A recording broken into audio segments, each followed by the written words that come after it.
पुण्यात्माओं, परमात्मा स्वयं ही इस काल के लोक में आते हैं, अपने बच्चों को तत्व ज्ञान से परिचित कराते हैं। दास के अंदर उसी पूर्ण परमात्मा कबीर साहिब जी की शक्ति काम कर रही है। आप सभी पुण्यात्माओं को काल के जाल से निकालने के लिए परमात्मा इस पृथ्वी लोक में फाल्गुन शुक्ल पक्ष एकम विक्रमी संवत 2053 9 मार्च 1997 रविवार के दिन आए और सार नाम व सार शब्द खुलकर देने का आदेश दिया, जिससे आप सभी का मोक्ष हो सके। इसके बाद इस आध्यात्मिक ज्ञान के प्रचार प्रसार में बहुत तेजी आई और आज आप सभी पुण्यात्माओं को अपने निज घर की और परमात्मा की पहचान हो पाई। 600 साल पहले परमात्मा को ना पहचान कर हम काल के जाल में धोखे से रह गए थे। अब की बार दास को आम संत समझकर धोखा मत खा जाना। यदि आप इस परमात्मा के तत्व ज्ञान से पूर्णतः परिचित हो चुके हो तो दास के इस इशारे को समझकर अपना उद्धार करवा लेना और अपने अन्य भाइयों बहनों को भी कबीर परमात्मा का यह सच्चा मार्ग समझाना। दास को कबीर परमात्मा का मिलना आप सभी के जीवन के कल्याण का कारण बन रहा है। आपको अब उस दिन की घटना के बारे में बताता हूँ।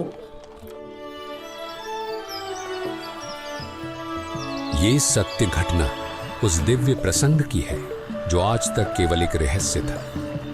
वो रहस्य सालों पश्चात अब आपके सामने प्रस्तुत होने जा रहा है।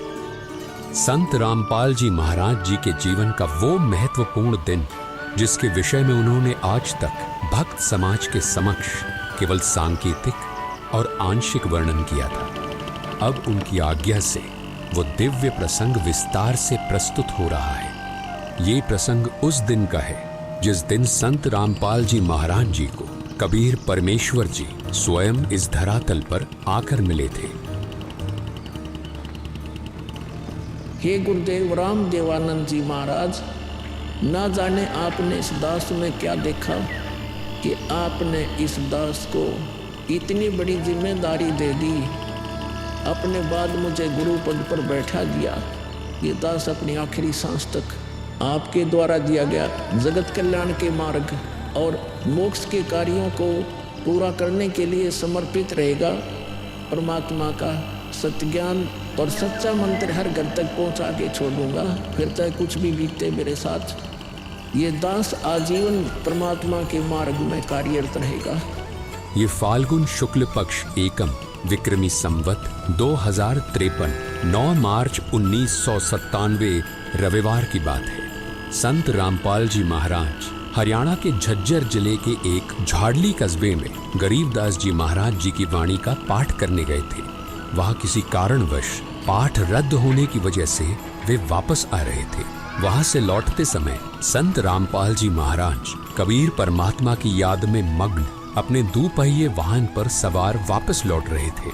संत रामपाल जी महाराज स्कूटर को रास्ते में एक चाय की दुकान के पास रोक देते हैं। राम राम महाराज जी। राम राम भगत जी। महाराज जी चाय समोसा लगा दूं? हाँ भगत जी लगा दीजिए।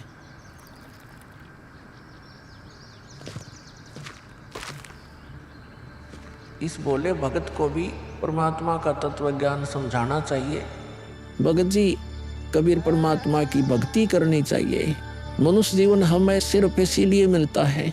मानुष जन्म दुर्लभ है ये नलन बोरे, जैसे तरवर से पत्ता टूट गिरे वो बोर न लगता डोरी। भगत जी, इस काल लोक का कोई भरोसा नहीं है, न जाने कब किस पर क्या बिजली गिर जाए। इसलिए कहता हूँ आपको कि कबीर परमात्मा से जुड़ जाओ, नाम दीक्षा लेकर अपना कल्याण करवा लो। वो कबीर परमात्मा यह भी आपकी और आपके परिवार की रक्षा करेगा और मृत्यु के बाद सीधा मोक्ष को प्राप्त कर जाओगे। ठीक कहते हो महाराज जी। ये कबीर परमात्मा ऐसे गंदे लोक में जहाँ आदमी की जिंदगी का पल का भरोसा नहीं, व्यक्ति यहाँ जी कैसे रहा है ना जाने कब क्या हो जाए, कब कौन सी बीमारी हो जाए, कब दुर्घटना हो जाए, कब कोई संसारिक आपदा आ जाए। दाता, आपकी भक्ति के बिना यहाँ किसी को ना सुख मिल सकता है और न ही मोक्ष। ये बात ये बोले जीव कब समझेंगे? आखिर ये अज्ञान अंधेरा कब दूर होगा दाता? आप ही दया करेंगे कबीर परमेश्वर। ये बोले जीव तो अपना जीवन आपकी भक्ति के बिना व्यर्थ ही कर रहे हैं। चाय पीने के बाद संत रामपाल जी महाराज मातन हिल की तरफ निकल पड़ते हैं। बिन उपदेश अचंभ है, क्यों जीवत है प्राण, और भक्ति बिना काठोर है, ये नर नहीं पाषाण। आगे चलकर संत रामपाल जी महाराज स्कूटर को एक पुलिये के पास रोक देते हैं। इस पुलिये की खास बात ये थी कि संत रामपाल जी महाराज जी ने इस पुलिये को सिंचाई विभाग में जूनियर इंजीनियर रहते हुए स्वयं बनाया था। क्योंकि यह पूरा क्षेत्र जंगल नुमा था, इसलिए संत रामपाल जी महाराज जी को इस पुलिये पर बैठना बहुत अच्छा लगता था और नौकरी के दौरान वो इस पुलिये पर बैठकर परमात्मा की याद में खो जाया करते थे। हे दयालु कबीर परमात्मा, आप जी हम नीचों के लिए 600 वर्ष पहले एक धानक रूप धारण कर इस गंदे लोक में 120 वर्ष तक रहे। आप जी को गर्म तेल के कढ़ाई में डाला गया, खूनी हाथी से मरवाने की कोशिश की गई, दरिया में डुबोकर मारने की कोशिश की गई। आप जी को बदनाम करने हेतु झूठी चिट्ठी डाली गई।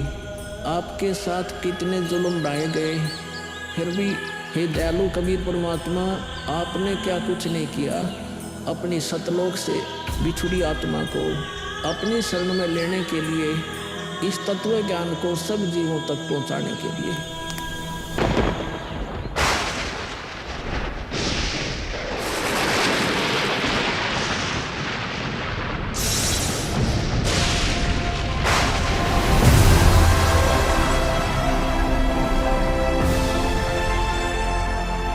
साहेब कबीर आजा आत्मा तोए पुकारती, तेरे हाथ में चाबी हो सतगुरु सतलोक द्वार की। साहेब कबीर आजा आत्मा तोए पुकारती, तेरे हाथ में चाबी हो सतगुरु सतलोक द्वार की।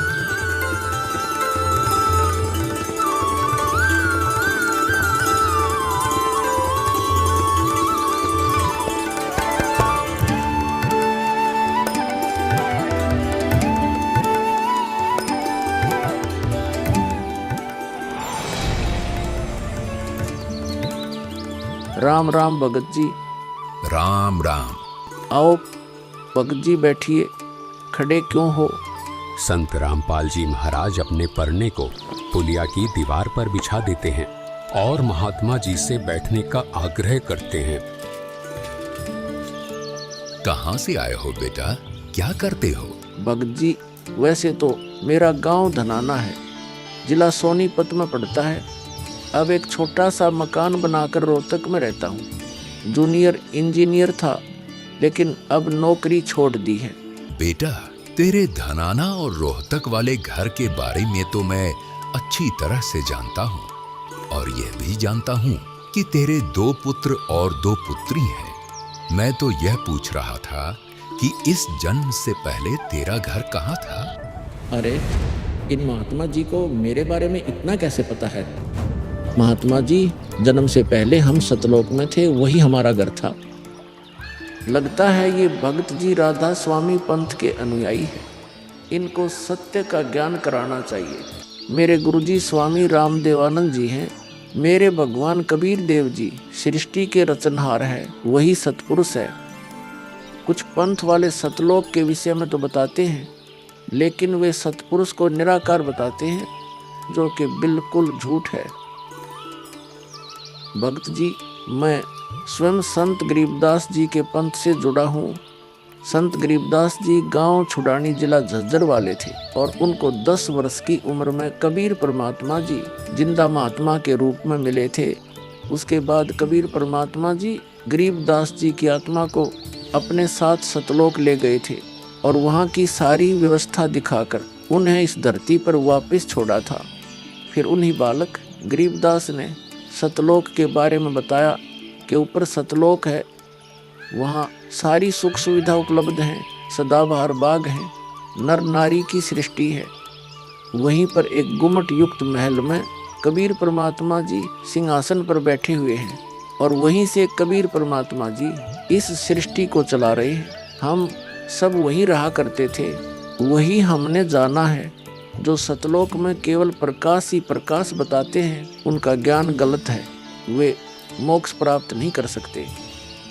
भक्त जी उस बालक गरीबदास ने वाणियों के माध्यम से बताया है कि गरीब अनंत कोटि ब्रह्मांड का एक रति नहीं भार, सतगुरु पुरुष कबीर हैं कुल के सिरजनहार। कौन कबीर? हम सुल्तानी नानक तारे दादू को उपदेश दिया, जाति जुलाहा भेद नहीं पाया, काशी माहे कबीर हुआ। बहुत आनंदित करने वाली बातें करते हो, और बताओ कुछ।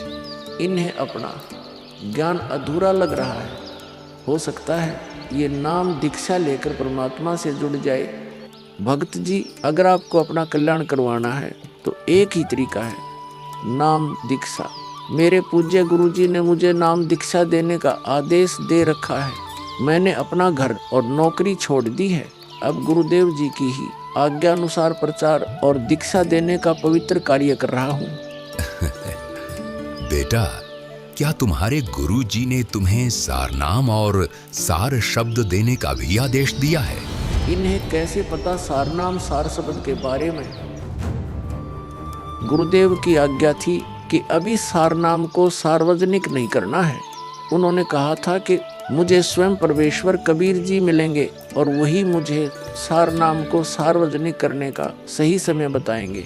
तब तक यह सारनाम केवल विशेष विश्वास पात्र अनुयायियों तक सीमित रखना है। बेटा रामपाल, मैं ही सत्य पुरुष कबीर हूँ। अब वह समय आ गया है सारनाम और सार शब्द प्रदान करने का। वह भक्त जी, मैंने आपको बता दिया कि कबीर परमेश्वर मुझसे मिलने आएंगे, तो आप स्वयं ही कबीर परमेश्वर बन बैठे। मैंने अपने गुरुजी से पूछा था कि हे गुरुदेव, मैं कैसे पहचानूंगा जो मुझे मिलेंगे कि वे कबीर भगवान हैं? गुरुजी स्वामी राम देवानंद जी बोले, यह विश्वास करवाना, वो पहचान करवाना उनका काम है। तभी तो मैं बता रहा हूँ, मैं ही सत्य पुरुष कबीर हूँ। कबीर परमेश्वर जी सबको जिंदा बाबा के वेश में मिले हैं, आप तो जिंदा बाबा वाले वेश में नहीं हो। जिंदा महात्मा तो मुसलमान साधु होते हैं। मुसलमान धर्म तो अभी 1500 साल पहले ही बना है। मेरा असली वेश तो यही है जिस रूप में मैं तुम्हारे सामने खड़ा हूँ। रामपाल, तुम मेरी परम हंस आत्मा हो। जगत कल्याण के लिए मैंने ही तुझे भेजा है।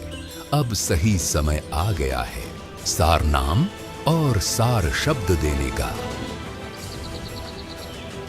मैं कभी सिर पर मुकुट, कभी पगड़ी, कभी टोपी धारण कर लेता हूँ।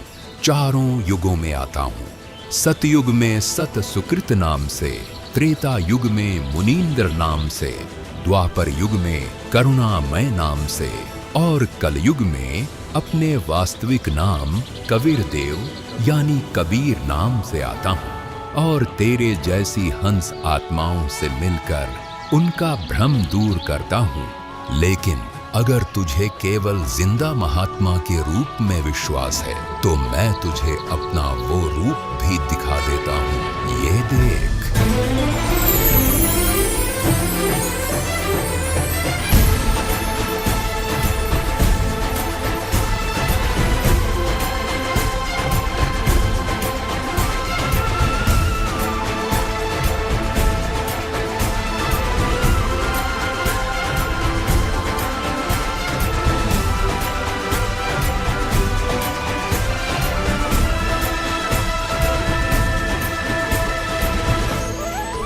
हे परमेश्वर, मुझे क्षमा कर दीजिए।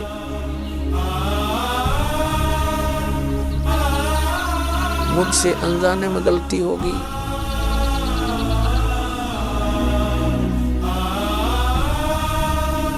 आपने मुझे साक्षात दर्शन दिए और मैं आपको पहचान न सका। मुझे क्षमा कर दीजिए परमपिता।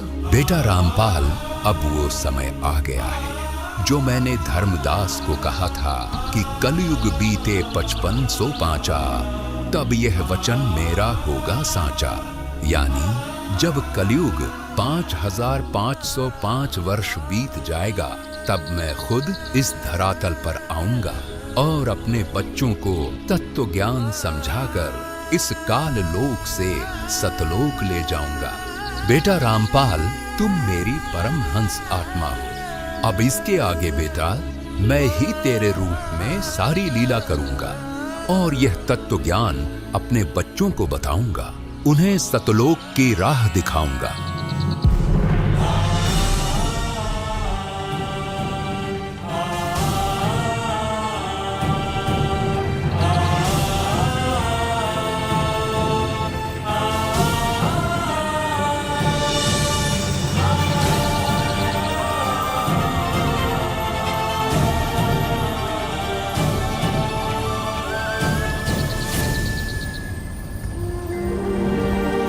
इस प्रकार कबीर परमात्मा संत रामपाल जी महाराज जी को सह शरीर सतलोक भेज देते हैं और अपनी लीला को आगे बढ़ाते हैं।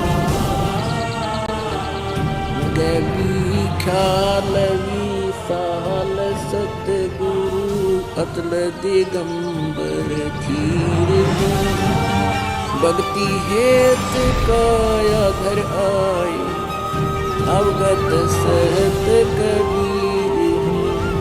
भक्ति हेत काया घर आए अवगत सहत कबीर। अमर करूं सतलोक पठाऊं तात बंदी छोड़ कहाऊं।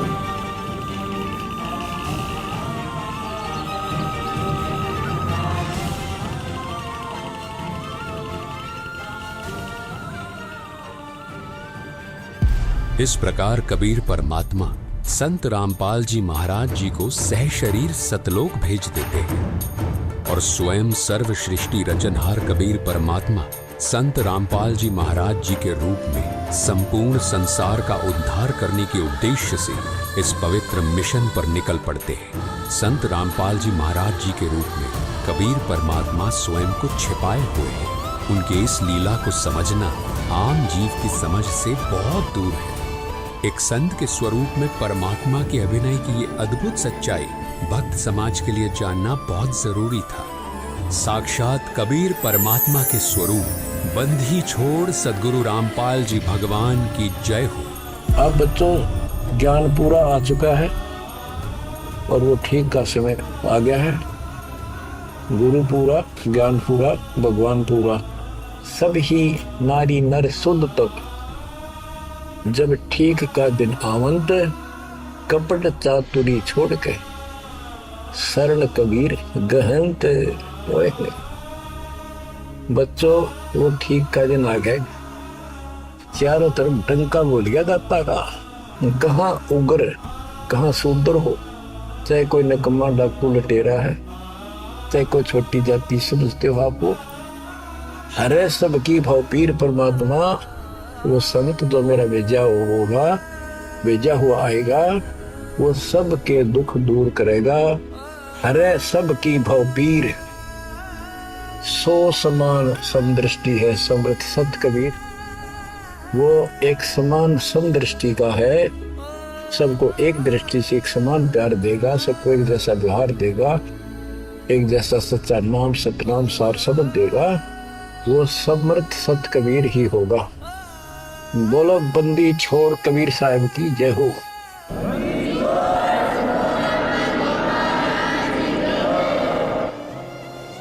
आपके मोक्ष के लिए परमात्मा ने कसर नहीं छोड़ रखी। जो भी संभव व्यवस्था है वो सारी कर दी है। बच्चों, तुम भी दया करियो, रहम करियो परम पिता पे। बच्चों, आने वाली पीढ़ियां आपको भी याद करा करेंगी, जब तक चांद सूरज रहेंगे आपका नाम रहेगा कि हमारे कौन माता पिता, कौन दादा परदादा दादी इसे अमृत ज्ञान को हमारे कुल में लाए थे। आने वाली पीढ़ियों के उद्धार के लिए तुम जिम्मेवार हो, कुर्बान हो जाओ। पहचान लो उस परम पिता को और पहचान लो अपने गुरुदेव को।